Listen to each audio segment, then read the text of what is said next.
So, nung engineer pa tayo, galing tayong Manila, uwi tayo dito sa atin, sa probinsya sa Batangas. Pag nakikita ka ng mga tao dyan, "Oh, good evening engineer, kamusta naman?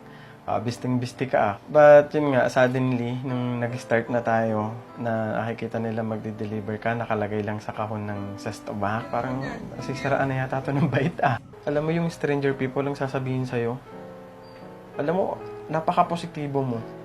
Kasi kahit ganito yung panahon, parang hindi ka talaga tumitigil. Alam mo yung sinasabi nga natin kahit ang dami ng sakuna o ang daming problema na dadating sa'yo, ikaw lang naman ang magdadala niyan eh.